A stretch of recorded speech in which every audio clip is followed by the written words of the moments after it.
السلام عليكم، كي دايرين؟ لاباس عليكم؟ نتمنى تكونوا بخير وصحه جيده ان شاء الله. اليوم باذن الله غادي نحضر معكم وصفه سهله وسريعه واقتصاديه خصوصا لعشاق السمك. غادي ندير معكم سمك الكابيلا بطريقه بسيطه ولذيذه بزاف. ممكن تحضروه للفطور او العشاء كيجي رائع. ودابا نبداو الوصفه ان شاء الله. بالنسبه للمقادير اللي غنحتاجو ان شاء الله لهذه الوصفه، عندي كميه من البصل، 2 حبات كبار من البصله الخضريه، 2 حبات من المطيشه، قزبر معدنوس، 2 فصوص من الثوم. عندي هنا سمك الكابيلا او الكابايا. عندي واحد الكميه ديال الفلفل مقطع كان عندي في الثلاجه احمر. عندي 2 دوائر ديال الحامض. بالنسبه للتوابل اللي غنحتاجو ان شاء الله، عندي ملعقه صغيره ديال التحميره، شويه كمون، شويه ابزار، شويه ديال الخرقوم، شويه ديال الملح على حسب الذوق ديالكم. اول حاجه غنديرها غنشرمل الحوت. ندير شويه ديال الملحه، شويه خرقوم، شويه التحميره، كمون، شويه ديال الابزار،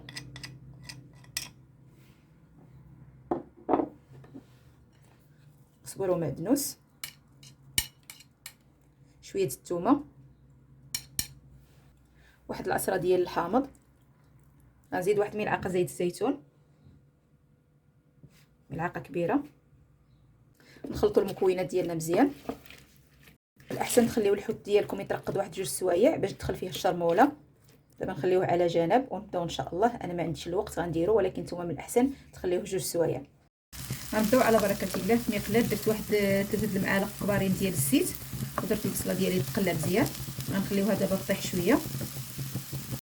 غنزيدو الثومه باش تقلى مع البصله، ونزيدو كذلك الفلفله حبه كبيره. صافي من بعد ما تقلات البصله ديالنا والفلفله، دابا غنزيدو التوابل.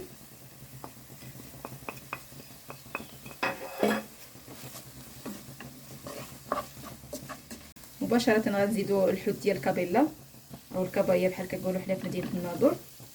نحطوها كامله هكا. ممكن ديروا الحوت الصغير، انا درت الحوت الكبير وقطعته دوائر، والكميه على حسب الرغبه ديالكم.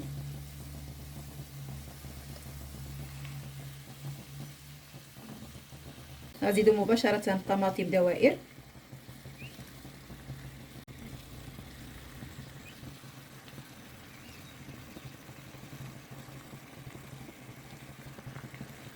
غنزيدو قزبر ومعدنوس،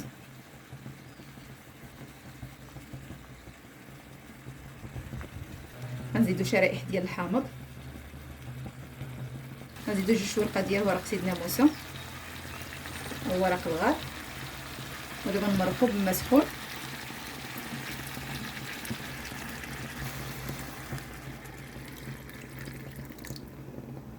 نزيدو شويه د الهريسه اختياريه،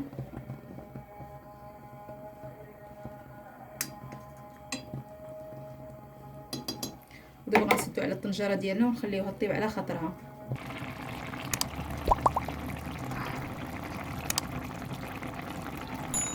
ها هو سمك الكابيلا ديالنا واجد، كيجي خاتر ولذيذ بزاف وسهل التحضير. ممكن تقدموه مع السلطه او البطاطا مقليه او ديال الفران.